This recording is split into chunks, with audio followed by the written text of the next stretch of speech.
Live prepared. Mamuhay ng laging handa. Bilang mga tagasunod ni Jesus, dapat tayo po ay laging handa sa ating buhay at sa ating pang-araw-araw na ginagawa. Kaya naman po, samahan ninyo ako sa ating full daily devotion live dito po sa Ate Mavs TV at sa God Loves You Movement Facebook page and YouTube channel Ate Mavs TV para po sa isang napakagandang mensahe na naman ng Panginoon para sa ating lahat. Magandang umaga po sa inyo. Ito po ang inyong Ate Mavs, sa inyong low carb stroke survivor at isang lingkod ng Diyos na muli ay maghahatid sa inyo ng mabuting balita sa tulong ng Diyos at ng Banal na Espiritu. Magandang umaga po sa inyo. Ngayon po ay araw ng Biyernes, September 12, 2025. Good morning, good morning, good morning! Kumusta po kayo? Ayan, so nawa ay okay naman kayo at nasa mabuting kalalagayan. Hindi po maulan ngayon. Ang ganda ng sikat ng araw. And I hope na ganun din po sa inyong lugar. Kumusta po ang inyong tulog at kumusta ang inyong gising ngayong umaga? Every gising is a blessing talaga. Sa mga nagbe-birthday po dyan, happy birthday. Bigla ko lang naalala, baka may nagbe-birthday. May nakalimutan ako. Masyadong makakalimutin ang inyong Ate Mavs. Mga nag-anniversary, happy anniversary. At sa mga tulog pa, gising-gising na po, lalo na sa mga kastroko dyan. Manood na po tayo at sabayan ninyo ako sa ating devotion ngayong umaga. Ang ating pong verse na pagninilayan ay matatagpuan sa 1 Peter 3 verse 15, na kung Tagalog ang inyong Bible, tulad ng Bible ko, ito po ay matatagpuan sa unang Pedro 3 verse 15 sa page 303 ng Bagong Tipan. Bandang likuran na po yan, kaya dulo na, halos dulo na. Unang Pedro 3 verse 15. Sige po, basahin natin, no? 1 Peter 3:15, New International Version. But in your hearts, revere Christ as Lord. Always be prepared to give an answer to everyone who asks you to give the reason for the hope that you have.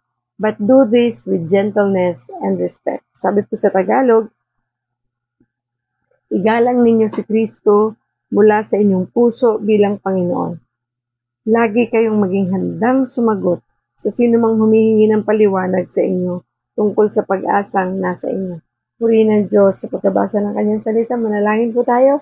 Panginoong Diyos na makapangyarihan sa lahat, maraming salamat po sa umagang ito na kami ay nagkaroon muli ng oras at pagkakataon na makapagpuri at makapagpasalamat sa iyo. Maraming salamat o Diyos sa bagong araw, bagong pag-asa at bagong kalakasang ipinagkaloob ninyo sa amin upang ito'y magamit namin sa paglilingkod namin sa iyo. Samahan po kami, Panginoon, sa umagang ito at nawa ay malinaw naming marinig ang mensahe mo para sa amin. Nais lang namin, Panginoon, na ikaw lang ang maparangalan, mapapurihan at madakila sa mga sandaling ito. Thank you, Jesus. Thank you, Father God. Fill us with your love. Fill us with your Holy Spirit. In Jesus' name we pray. Amen and amen. So again, basahin po natin, ang sabi po sa 1 Peter 3 verse 15, New International Version. But in your hearts, revere Christ as Lord.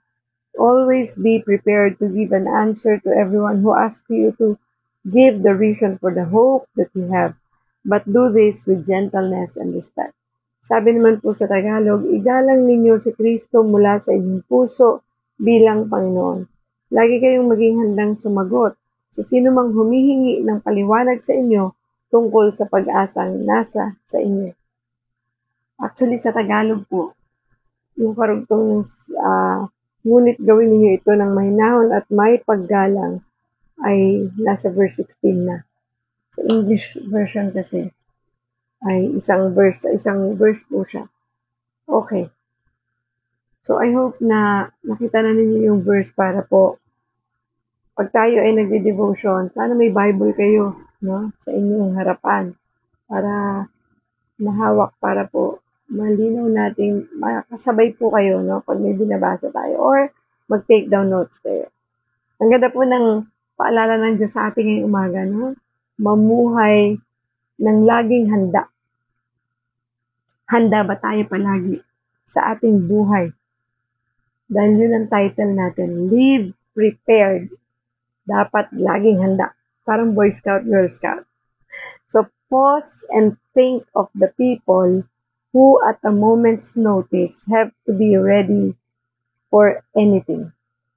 Sige, isipin natin. Sino ba yung mga taong parang laging handa? Maybe your list includes first responders, the military, athletes, teachers, parents, pilots, surgeons, or pastors. Parang ito yung naisip natin laging handa ng mga tao, no? But does your list include you? Naisip mo ba yung sarili mo sa listahan ng mga taong ito na laging handa?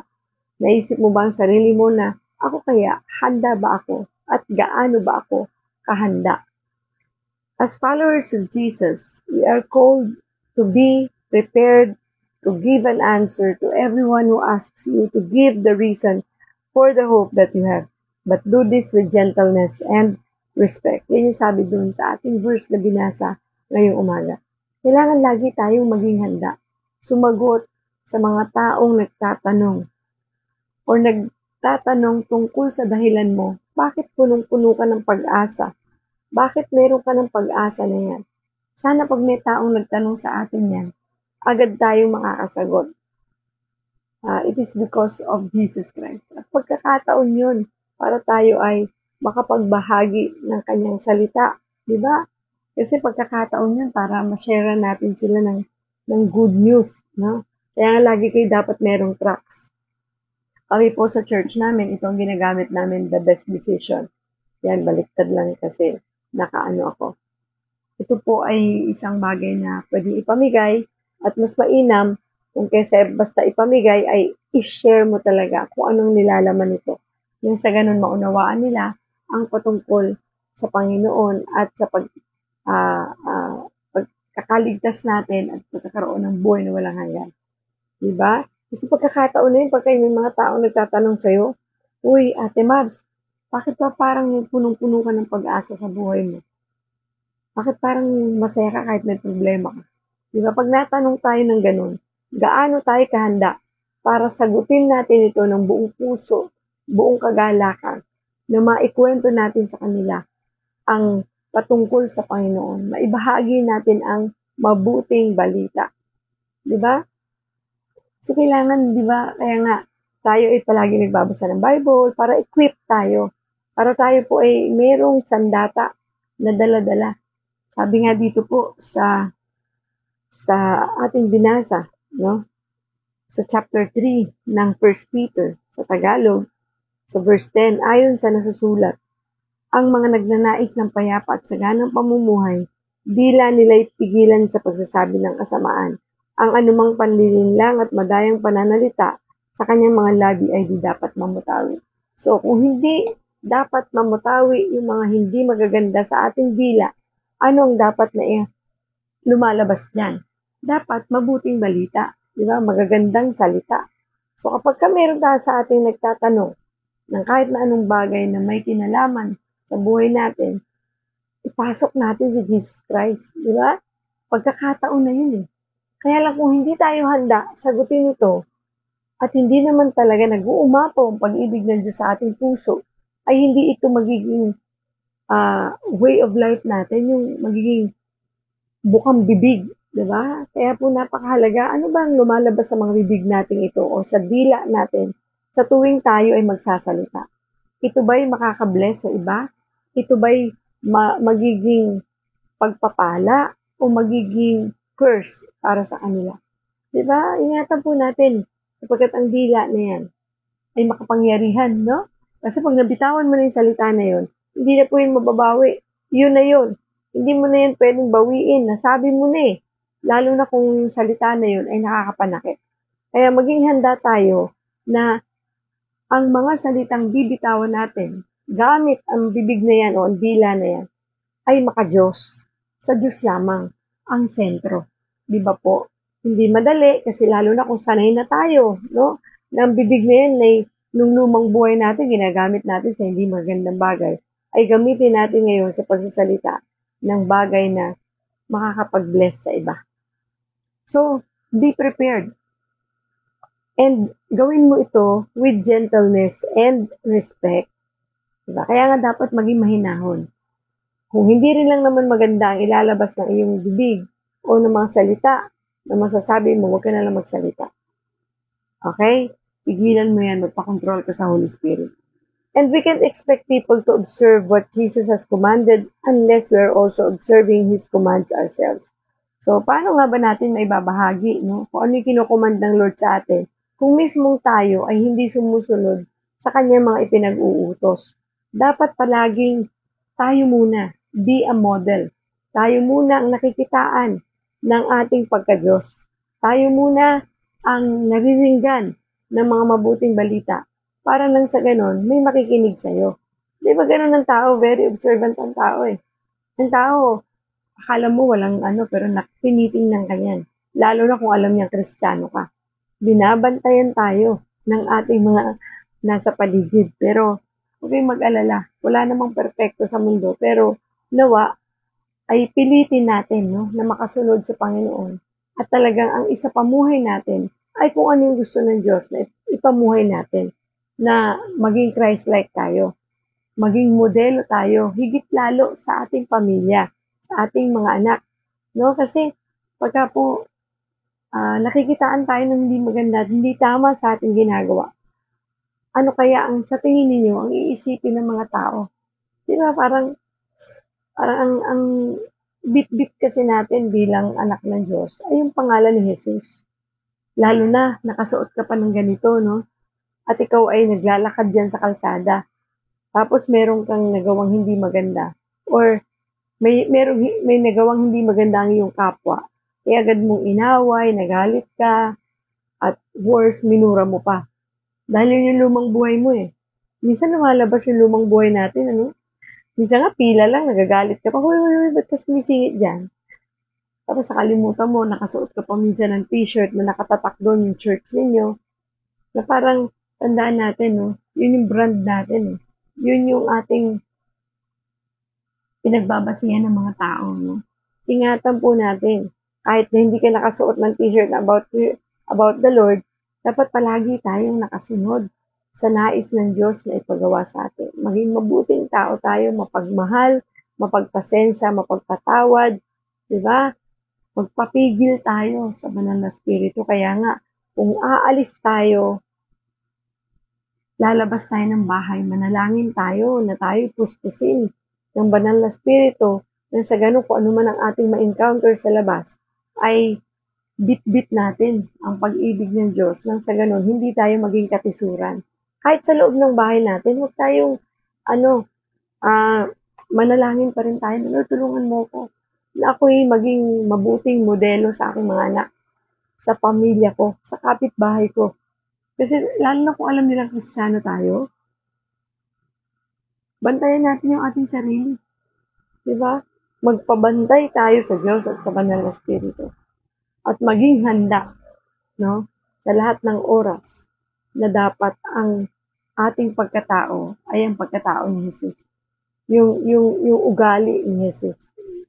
Kasi pagka po hindi ganoon, hindi po yung yung mapipintasan tayo o mapupulaan, hindi yun eh. Kundi yung baka maging katisuran nila tayo.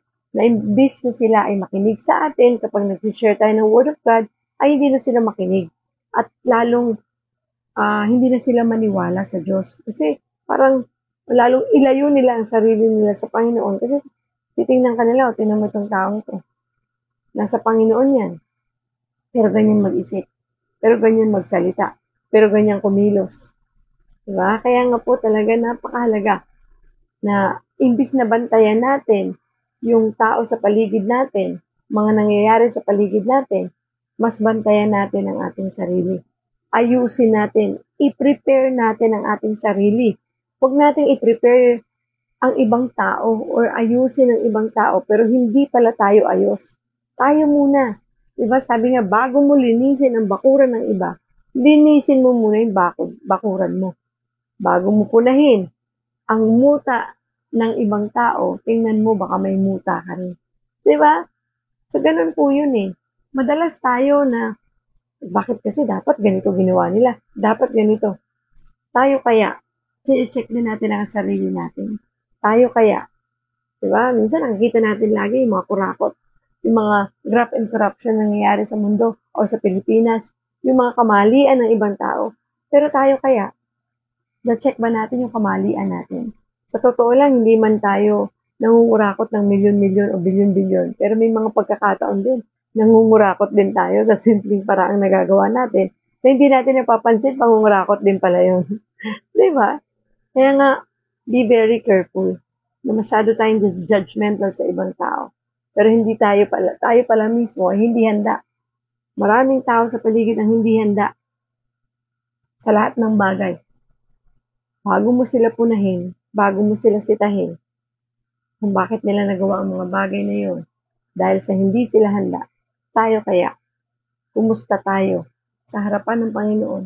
Gaano tayo kahanda kapag dumating ang mga sitwasyon na tayo tinitempt na gumawa ng mali o gumawa ng mga bagay na alam natin hindi kalugod-lugod? Gaano tayo kahanda para pigilan ang sarili na hindi natin ito gagawin kahit anong mangyari? Kailangan handa tayo sa lahat ng bagay. Kasi araw-araw ng buhay natin, nandyan ang temptations, nandyan ang kahinaan.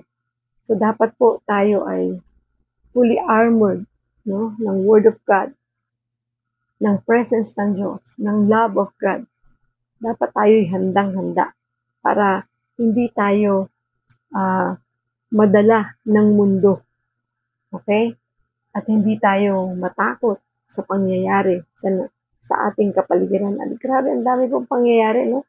Pero pong isa na lingkod ng Diyos na nagpe-preach sa mga schools, sa mga campuses ay na-assassinate, binaril sa liig tumama. At talaga pong siya'y binawian ng buhay. Pero sabi ko nga, ang ganda na abutan ka ng pagkawala na naglilingkod ka sa Diyos. Ano po? Siya po'y nanindigan. Talagang hindi siya natinag kahit maraming tao na ang nagagalit sa kanya dahil sa kanyang ipinaglalaban niya ang Panginoon. Pero dumating na po ang time na siya ay binawian na ng buhay dahil meron taong pumatay sa kanya. So talaga pong ganun, hindi natin alam kung paano ito mangyayari, ang kamatayan. Pero dahil kailangan handa tayo sa lahat ng oras. Dahil yung kamatayan ay nangyayari. Diba, kita niyo yung tao na yun, nagpe-preach lang yun sa isang campus, biglang may bumaril sa kanya. Patay ka agad kasi dito siya tinamaan sa leeg. Kaya naman, maging handa tayo. Mamaya po mas pag-uusapan natin yan. We can't expect people to observe what Jesus has commanded unless we are also observing His commands ourselves. So do we want people to learn about God's love? Gusto ba natin na matutunan ng mga tao ang pag-ibig niya? Then, we need to know God's love to people. We need to show God's love to people. Kung gusto natin ang mga tao ay matutunan ng pag-ibig ng Diyos, dapat sa atin magmula na ipakita natin ano nga ba yung pag-ibig ng Diyos. Kailangan maramdaman nila ito sa atin. Kasi turo tayo ng turo ng patungkol sa pag-ibig ng Diyos, tapos hindi naman makita sa atin. Diba? Lalo na sa pamilya natin, sa mga anak natin. We're talking about love, pero hindi nila nararamdaman yung love sa'yo. Lagi kang galit, laging mainit ulo mo, laging nakasinghal, laging aburido. Diba? So, paano mo sasabihin na mahal tayo ng Diyos at una tayong minahal ng Diyos kung hindi natin kayang magmahal ng ating kapwa? Yung bang pwede naman sabihin ng mahinahon, pero lagi kang nakasigaw, lagi kang nakasimangot, diba? Laging ganun. Kasi naman, Ate Mabs, ang dami nakaka-stress sa mundo. Kaya nga po, bago tayo unahan ng stress, unahan na natin ito ng panalangin. Pagising pa lang sa umaga, magdasal na tayo. Kasi ang stress, hindi naman po talaga mawawala yan. Napakaraming stressors sa paligid. At simpleng bagay, nakaka-stress na sa atin . At syempre, maging handa rin ng puso at isip natin kung paano natin i-handle yung stress. Diba? Kasi nasa atin pa din ang control niyan . Wala naman yan, talagang ang stressors andyan. Anak, pamilya, trabaho, negosyo, kapitbahay, pangyayari sa buhay, pati yung nababasa at napapanood sa cellphone, sa social media, nakaka-stress. So, anong gagawin mo? Ikaw mag-control. Diba? Kung alam mo nang nakaka-stress ang mga bagay na pinapanood mo dyan, huwag mo nang panoorin. Kung nakaka-stress naman yung pamilya mo, umaga pa lang, magpa humingi ka na ng gabay sa Panginoon kasi wala kang magagawa, talagang yung pamilya mo kasama mo, pag dilat pa lang ng mata mo, nandiyan na yan sila eh. So, ibig sabihin, nandiyan na talaga yung stress. Kung stressor ang iyong anak, o anong gagawin mo? Hingi ka ng tulong sa Panginoon. Lord, tulungan mo kung kayanin ko itong stress na to, itong pamilya ko. Kasi kasama mo sila eh, di ba? Lalo na kung wala kang trabaho at nasa bahay ka lang, ang trabaho mo ay nasa loob ng tahanan, at araw-araw nakikita mo sila, araw-araw, minuto ng buhay mo, nandyan sila. Paano mo iwasan yan? Maging handa tayo. Maging prepared tayo. Magpaayos tayo sa Panginoon. Tayo muna. Sabi nga dito, ikaw muna. Dapat ang puspos ng pag-ibig ng Diyos. Nang sa ganon, ito yung maibahagi mo sa iba. Because you cannot give what you do not have. Kung wala ka ng pag-ibig ng Diyos, paano mo ito maipapasa? Wala ka nga eh. Di ba? So, magpapuspos muna tayo sa pag-ibig ng Panginoon. And sabi pa dito, do we want people to learn about Jesus' compassion? Then, we need to be compassionate. Kung gusto mong maramdaman ng mga tao at matutunan ang malasakit na nagmumula sa Diyos, ay matuto tayong magmalasakit din sa iba. Kasi sa atin talaga makikita yan eh, di ba? Kasi tayong ginagamit ng Panginoon na daluyan ng pagpapala sa ibang tao. Kaya be very careful sa mga itinuturo at sinasabi natin sa iba na hindi naman nakikita sa gawa natin. Kaya nga sabi ng Panginoon, ang Bible o anumang natututunan natin sa salita ng Diyos, ang pinakamahalaga, isa buhay natin ito. Ipamuhay natin. Kasi baliwala ang lahat ng ito kung puro tayo salita pero wala tayo sa gawa. Walk the talk, ika nga. Do we want people to give generously? Then, we need to be good stewards of our own money. Tayo muna palagi, no? Galing ang tinuturo na to. Huwag tayong turo ng iba. Tingin ng tingin sa iba siya nga, hindi siya generous, hindi siya nagbibigay. Unahin mo yung sarili mong ayusin, no? I-manage yung pera na ipinagkatiwala ng Diyos sa atin. Kasi kapag ka marunong tayo dyan, ay yan din yung maituturo natin sa iba. Turuan natin humawak ng pera ang ating mga anak. Pero paano natin sila tuturuan? Paano sila makikinig sa atin kung nakikitang waldas tayo pagdating sa pera? Diba? Hindi tayo marunong humawak nito. Ako po talagang inaamin ko, dyan ako inaayos ng Diyos hanggang sa ngayon pagdating sa pera. Hindi ako marunong humawak ng pera. Mukha akong pera. Yan ang lumang buhay ko. At pinipilit ko na makasunod sa Diyos. Yung naayon sa kalooban niya. Dahil kung paanong matuto akong humawak ng pera na ipinagkatiwala ng Diyos sa akin. Kaya minsan ang hirap ituro niyan. Kasi ako mismo palpak pagdating dyan. Pero inaamin ko yan at nag-willing akong matuto at magpaturo sa Diyos. Nang sa ganun, tama ang ituturo ko sa aking anak, sa aking mga anak. At yan ay base lahat sa aking experience. At I'm sure meron din kayong mga experience patungkol sa paghawak ng pera. Talaga ako po ay kumakati ang mga kamay ko pag may pera ako, tas yung nandyan lang, gusto ko talaga gastusin yan. Grabe ang ano ko dyan, wala akong kakontrol pagdating sa pera, kaya nga po, tumanda ako nang walang ipon. Hindi uso sa akin yung salitang delayed gratification. Yung maghintay, yung kagaya ng tinuro natin kahapon na be patient, wait, di ba? Pagdating sa pera, hindi po ako marunong maghintay. Talagang pag may pera ako, kahit na anong mangyari, gagastusin ko yan. Parang hindi ako mapakali. Pero yun yung pinapaayos ko sa Diyos at alam kong inaayos ako ng Panginoon. Kaya nga dumating na ako sa puntong nawalan ako niyan. To the point na wala na akong ibibili, wala na akong gagastusin. Kasi pare-paranas ng Diyos na tingnan mo kapag wala ka niyan. Kaya kapag meron ka, pahalagahan mo. Diba? Kasi pag wala na, saka mo makikita yung importansya nito. Saka mo makikita yung halaga nito. Parang sa tao lang din yan. Kaya maging mainam o matuto tayo na maging steward ng ating pera. Nang sa ganon, alam natin kung paano natin ito i-manage, paano natin ito budgetin ng tama, bumili kung ano lang ang kailangan, hindi yung bumibili tayo ng mga bagay na gusto lang natin. Gastos po talaga yun. Pagka yung pera mo ginamit mo sa mga luho, gastos yun. Pero kapag yan ay ginamit mo sa mga bagay na makabuluhan, investment yun. Di ba? So, ibig sabihin, pag binili mo yung pera mo, ginamit mo sa pagkain, sa tamang pagkain para sa pamilya mo, investment yun. Bakit? Ini-invest mo yun sa katawan mo upang maging healthy ka, maging tama, di ba? Maging maayos yung iyong kalusugan. Pero kung ito ay ginagamit mo yung pera para lang bumili ng mga bagay na hindi mo naman talaga kailangan, yung bang luho lang talaga, yung bang hindi mo kailangan kasi meron ka pa. Minsan naalala ko pag ako nagbabrowse, yung, alam mo yung napatingin ka sa mga online selling, dyan sa mga Shopee, Lazada, ganyan. Tapos para bang kahit hindi ka naman bibili, pero napapaibig kang bumili, o parang gusto mong bumili. Dati hindi ko iniisip yan, pag gusto kong bumili sa mall, kahit alam ko meron pa naman ako yan, bibili ako dahil gusto ko, dahil sale. Ngayon, hindi na po eh. Pagka tumitingin ako, ang lagi kong tanong, kailangan ko ba yan? Mamamatay ba ako kung di ko yan bibilhin? Di ba? Kailangan ko ba talaga yan? Lalo na, minsan, ang ganda-ganda ng bag. Sabi ko, ang dami ko namang bag. Meron pa nga akong bag na bagong bigay lang sa akin.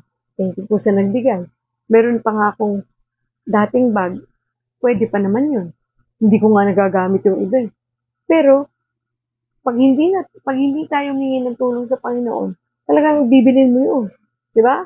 Agad-agad mo yung bibilin, lalo na kung sale. Naku, parang ini-encourage ka pa nung seller na bumili ka na kasi mura to. Habang sale tayo, 9.9 tayo ngayon, mga ganun, no? So, delayed gratification. Dapat matuto tayo na i-prepared ang ating sarili sa lahat ng aspeto ng buhay. Maging handa tayo pati dyan sa paghawak ng pera, sa ating buhay pinansyal, di ba? Kasi dyan tayo madalas ma-deceive ng kaaway. Kaya tuloy nagkakaroon tayo ng mga problema. Ang malungkot pa, yung ipambibili mo, inuutang mo pa. 'Di ba? So, ibig sabihin, dumadagdag yan sa problema mo. Kasi bayarin na naman yan. So, tapos, ang pinagkagastusan mo, hindi naman pala talaga kailangan. So, maging handa tayo sa lahat ng bagay. Pati dyan, sa mga temptation na yan, sa mga pamimili ng mga bagay na hindi naman kailangan. Kasi impulse buyer tayo eh. Ako po, impulse buyer ako. Kapag gusto ko lalo sale, naku, yung mga mata ko talagang lumalaki pag sale. At yung sale na bibilin mo, di mo naman talaga kailangan. Dahil lang sa na-mindset ka na sale ito, bili ka ng bili, impulse buying yun. At ingat po tayo sa ganung bagay. Maging handa tayo, maging sa ganung bagay. Kasi tinuturuan tayo ng Diyos dyan. Di ba? Pati yung paghawak ng pera. Hindi atin yung pera na yan. Bagamat ikaw naghirap dyan, ikaw nagpagod dyan, ikaw nag-OT dyan para swelduhin mo yan. But still, ang Diyos pa din ang may-ari niyan. Kaya, i-manage mo ito ng tama nang sa ganun, hindi tayo magka-problema in the future. Sabi na ganyan ako nun. Lalo na nagka-credit card ako before. Binigyan ako ng credit card dahil na-approve tayo. Tigdalawa pa kaming credit card nung araw ng asawa ko. Grabe po kami kung gumamit niyan. Swipe dito, swipe doon, na hindi iniisip na yun ay babayaran mo. Dapat minamanage mo yun, na yung bang kukunin mo yun ay talagang babayaran mo at sapat pa yung magiging pambayad mo. Okay lang kung gagamitin mo pang grocery kasi yung pera mo na delay, tapos sisiguraduhin mo na yung pera mo pag dumating talagang ibabayad mo doon na hindi mag-accumulate ng charges and interest. Kaso kung hindi, dahil mali, bili ka lang ng bili, swipe dito, swipe doon. Di ka nag-iisip, di mo pinaplano. Pagdating ng singilan, saan ka kukuha ng pambayad? At yun, hinahanda tayo ng Panginoon doon. Kasi buhay natin to, mahal tayo ng Diyos, dapat alam natin kung paano natin ito papamanage sa Lord, ipapakontrol sa Lord. Di po ba? Thank you, Lord, for this wisdom. Do we want people to study God's Word? Of course, gusto natin yun. Then, we need to study it for ourselves. Kung sa salita naman ng Diyos, gusto mong magbahagi ng salita ng Diyos, pues, aralin mo ang salita ng Diyos. Paano kung magbabahagi ng isang bagay na hindi mo naman alam? Baka mali-mali ang masabi natin. Diba? Baka si Noah naging si Moses. Diba? May tanong na ganyan eh. Ilan daw tao ang sumakay sa barko ni Moses. Barko ba ni Moses yun? Di barko ni Noah. Barko na pinagawa ng Diyos kay Noah. So, pag mali ang information, mag-iingat tayo. Kaya nga marami pong mga nag-video, nagbibigay ng information sa social media na minsan ay mali ang katuruan.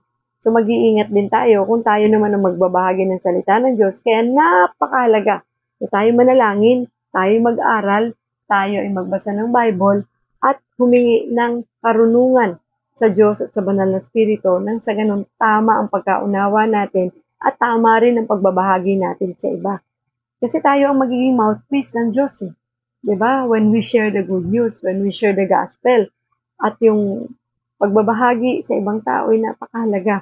Huwag nating hayaan na hindi tayo mag-share ng Word of God, ng salita ng Panginoon. Kahit isang verse lang yan.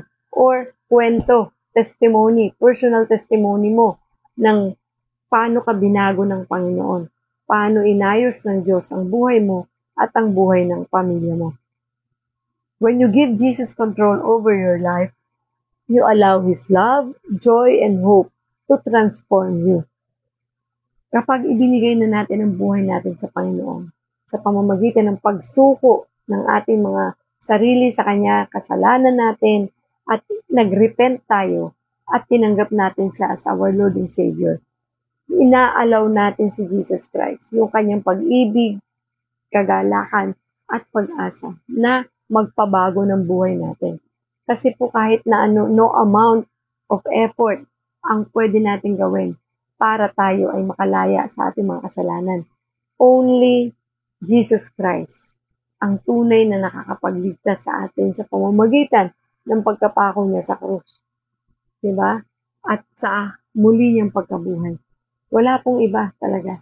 Kaya nga po, tayo ay nagbabago, hindi dahil sa ating mga sarili, kundi nagbago tayo ng dahil sa pag-ibig, kagalakan at pag-asa na nagmumula lamang sa ating Panginoon. Siya lang talaga makakapagbago sa atin. Makakapagbago sa kahit na sinong tao. Hindi ikaw, hindi ako makakapagbabago. Sa kapamilya mo, sa mga tao sa paligid mo, walang iba kundi ang Panginoon lamang. And when you live like Jesus, ang sabi pa dito, as this happens, kapag nangyari to, na tayo ay tumanggap na sa Panginoon, your life becomes an act of worship that reveals His hope within you. Napapansin nyo, may mga taong nakakakita na may pagbabago na sa buhay mo. Sila na mismo yung nagsasabing, alam mo, ang laki ng pinagbago mo. Ang laki ng pinagbago ng tao niya. It's because ang nagpabago sa iyo ay ang Panginoon. Nakikita na nila ang pagkilos ng Diyos sa buhay mo. Nakikita na nila na mayroong nagbago sa iyo. At sigurado, kapag nagsalita ka, ibinuka mo ang bibig na yan patungkol sa Panginoon. Dahil nakita nila ang pagbabago sa iyo, makikinig na sila sa iyo. At maaaring isang araw magulat ka, isa na rin silang lingkod ng Diyos nang dahil sa pagiging mabuti mong lingkod at good example sa kanila. As you worship Jesus with your life, you will be able to honestly say that Christ in you is your hope and glory. And people will believe it because they see the evidence. O, yun yung sinasabi natin. May ebidensya na. May ebidensya na, di ba? Nakita na nila sa iyo. Naging modelo ka na. Kaya naman, ang mga taong ito ay talagang susunod na rin sa Panginoon nang dahil sa pagiging good example mo. Kaya mahalaga po talaga, no? Hindi madali, sa totoo lang, na sa bawat pagkilos, pananalita natin, ay makita si Kristo sa atin. Mag-transform talaga tayo. Yung sa ganon, lahat sila, lalo't higit, ang mga mahal natin sa buhay, mga anak natin, asawa natin, ay talagang mapapasunod natin sa Panginoon nang dahil sa ating pag-uugali, nang dahil sa ating pong nakikita as bilang modelo nila. Diba? Lalo sa asawa natin, no? Mapansin nawa ng asawa natin na dati nagger tayo. Walang bukang bibig kundi pangit na salita. Ngayon, ang nagiging bukang bibig, ang salita na ng Diyos. Sa tingin mo ba kapag ka ganun, magbabago yung asawa mo eh. Kaya nga ang pagbabago ng ibang tao, hindi yan po baguhin mo na sa salita. Baguhin mo sa gawa. Sa gawa na nakikita sa iyo. Di ba? Huwag mong, sorry sa word ko, huwag mong dakdakan. Huwag mong sermonan. Even ang mga anak natin, hindi na dadala yan, puro salita. mas madadala mo yan na magbago sa pamamagitan ng pagpapakita ng magandang halimbawa. Tayo muna magsimula. Hindi po madali, pero kaya natin yan because God will guide us, God will lead us, God will control us. They might not like who you are or agree with what you believe, but they won't be able to find a logical reason to hate you when your life is centered around loving people the way Jesus loved you. Kasi may mga tao talagang hindi mo mapiplease. May mga tao na kahit mag-share ka, hindi makikinig. May mga tao na kahit nakikita na yung pag-ibig ng Diyos ay nasa iyong puso at talagang nakikita na sa iyong pagkilos, meron pa rin taong hindi nakikinig sa iyo. Meron pa rin tao na panghihinaan, meron pa rin tao na magsasabi na hindi maganda patungkol sa mga ginagawa mo. Pero ang sabi po sa same chapter, chapter 3 verse 14, at sakali mang usigin kayo dahil sa pagsunod sa kalooban ng Diyos, pinagpala kayo. Huwag kayong matakot sa kanila at huwag kayong mabagabag.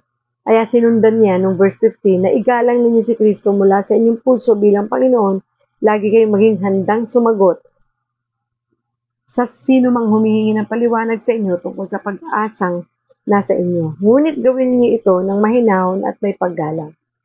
So, kapag nasa atin ng Panginoon, kahit inuusig na tayo, kahit nakakainis na yung mga sinasabi nila at pakikitungo nila sa atin, dahil inihanda na tayo ng Panginoon sa tamang pagsagot at pagtugon sa mga ganitong klase ng tao, magiging magalang at may respeto pa rin tayong sasagot sa kanila.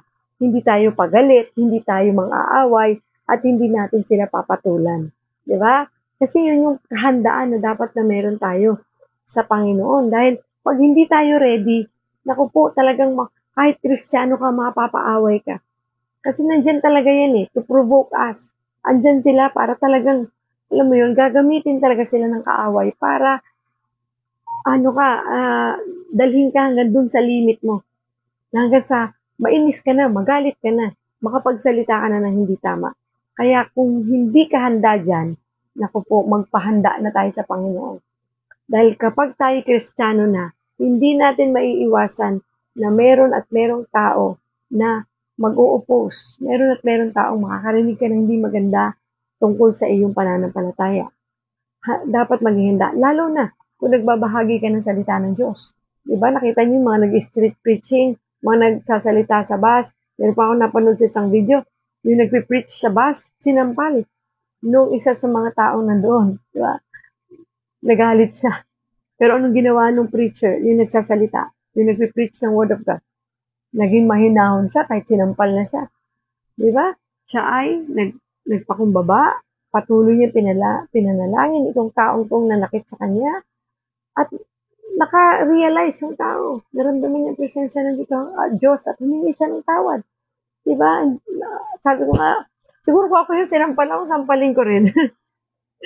Pero hindi ko alam, Kaya nga kailangan napakahanda natin sa lahat ng bagay.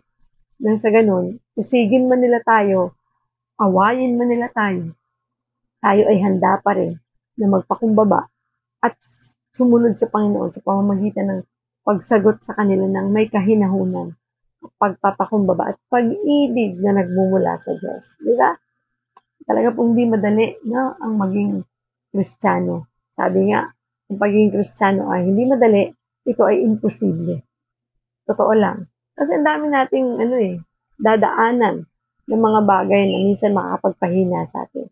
Pero nagiging posible ito at kakayanin natin ito dahil tayo ay nakadepende sa presensya ng Panginoon.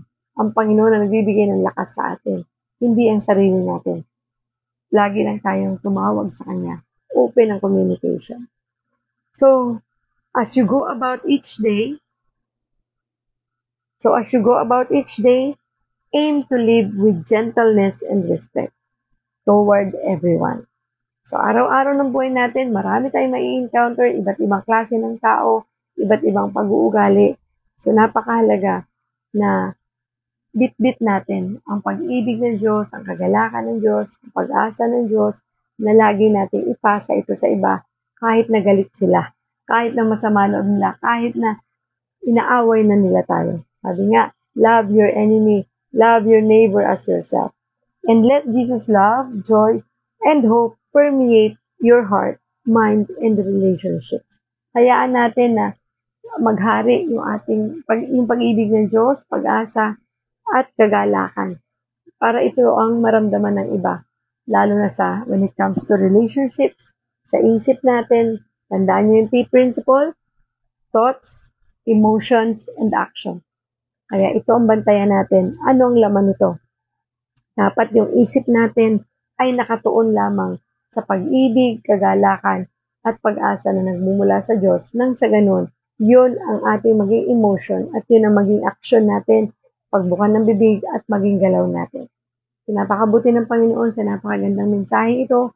Nawa po sa mga taong hindi pa tunay na nakakilala sa Panginoon at wala pang personal na relasyon sa Diyos. Kung kayo'y kinakausap ng Panginoon na magkaroon na ng personal na relasyon sa Kanya, ito na po ang pagkakataon. Huwag niyo nang i-reject si Lord.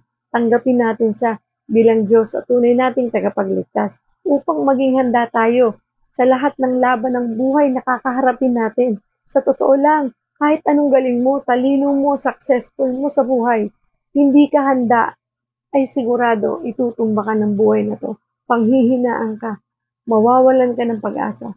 Pero kapag ang Panginoon, ang tunay na siyang nananahan sa puso at isipan mo, sa buhay mo siya ang una, sa buhay mo siya ang nagkokontrol, sa buhay mo siya ang Diyos at tunay mong tagapagligtas, at sa buhay mo siya ang naghahari, sigurado po, kahit ano pang battles, difficulties, struggles, problems, ang kaharapin mo, araw-araw ng buhay mo, kakayanin mo to ng may katagumpayan because God is with you. Dahil sabi nga, He will never leave us nor forsake us. Kaya naman po, kung hindi pa natin isinusuko ang ating mga kasalanan sa Panginoon at hindi pa natin inihihingi ito ng tawad at pinagsisisihan, ay ngayon ang pagkakataon para gawin ito. Ang Diyos lang po ang makakagawa ng nagawing posible ang imposible sa buhay natin. Siya lang din ang makakapagbigay ng kapayapaang matagal na natin hinahanap. Siya lang din ang makakapagbigay ng kagalakan na matagal na natin gustong maramdaman sa ating buhay para meron tayong ipasa sa iba. Siya lang din ang makapagbibigay ng pag-ibig na unconditional, yung wala pong iniisip na kahit na ano, hindi niya tayo i-judge, hindi niya tayo sisisihin kapag nagkamali tayo, patuloy niya tayong patatawarin. Kaya po isuko natin ang lahat-lahat sa Kanya. Siya ang kailangan natin sa buhay natin ito, wala nang iba. Kung ikaw man ay puno na ng yaman, kung ikaw man ay sagana na sa buhay, at sa tingin mo kontento ka na, baka may kulang pa. Baka ang kulang ay ang Panginoon. Baka siya na lang ang kulang sa buhay mo. Kung naman sa tingin mo, kulang ka sa lahat ng bagay dahil walang kasapatan ang pakiramdam mo dahil puro problema, kulang sa pera, kulang sa kalinga, mas lalong kailangan natin ang presensya ng Diyos sa buhay natin sapagkat siya ang magiging kasapatan nating lahat. He is more than enough. Kapag ang Panginoon ay nasa atin, wala na tayong hahanapin pa. Wala na tayong magiging kakulangan sapagkat ang Diyos ay sapat. Siya ang ating magiging kasapatan. Manalangin po tayo. Panginoong Diyos na makapangyarihan sa lahat. Maraming salamat po sa mensahe mo ngayong umagang ito, Panginoon. Tulungan mo kami, Panginoon, na kami maging katulad mo sa lahat ng bagay, Panginoon, lalo't higit sa karakter. Tulungan mo kami, Panginoon, na maayos ang aming pag-uugali, maayos ang aming mga buhay at ihanda mo kami, O Diyos, sa lahat ng pagkakataon, sa buhay na nilalakaran namin ngayon, O Diyos. Tulungan mo kami, Lord, na alisin na namin ang mga maling pag-uugali sa aming buhay, na ituon na lamang namin ang aming puso at isipan sa iyo, na patuloy kaming magpaayos sa iyo at maging handa na magpaayos sa mga bagay na gusto mo pang ayusin sa aming buhay. Maraming salamat, Panginoon, kasi you keep on reminding us kung gaano mo kami kamahal, kung gaano mong gusto na kami makasunod sa iyong kalooban. Thank you, Lord, kasi isa na namang malaking paghahanda ito para sa aming mga kinabukasan. Thank you kasi you're giving us knowledge, wisdom, and understanding, Father God. And tulungan mo kami, Panginoon, na matuto kaming maging matapang, courageous, and bold, Lord God. Pero tulungan mo rin kami, Panginoon, na laging manatili na kami ay may kababaang loob, mabuting puso, at lagi lamang, Panginoon, na iniisip ay ang makasunod sa iyo.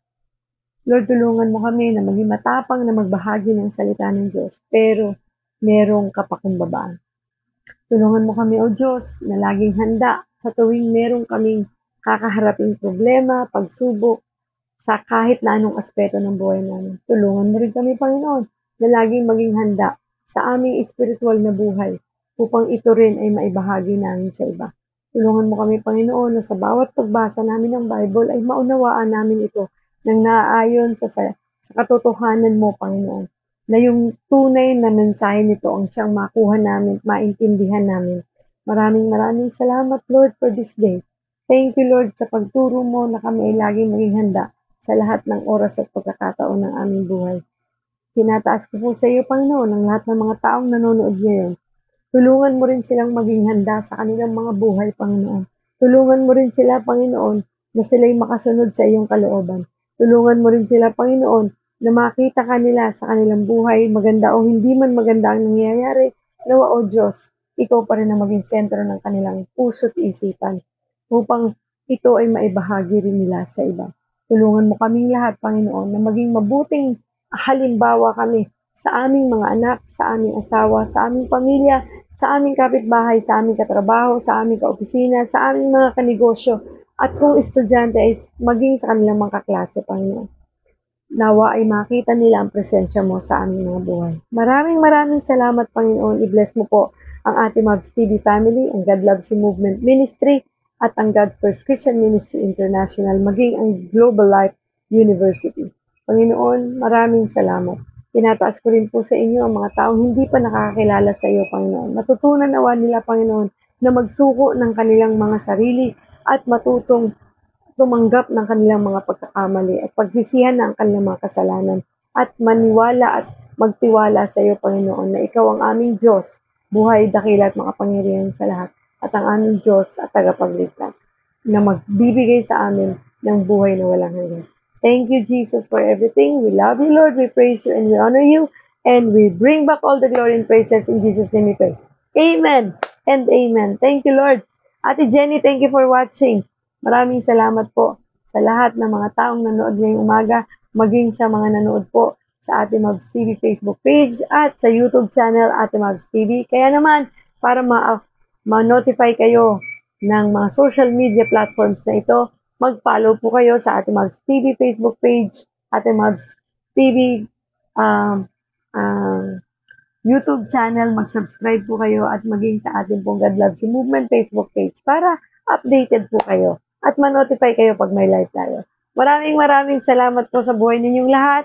Magpatuloy po tayo sa paglilingkod at huwag tayong bibitaw sa ating pananampalataya sa Diyos. Maraming salamat and God bless po sa inyong lahat. Meron bang mga nag-comment? Ayan, kay Ate Marilyn, good morning. Maraming salamat po sa mensahe, ay sa pag-share, pag-comment ninyo. Thank you po sa inyong lahat and God bless po. Always remember, God loves you.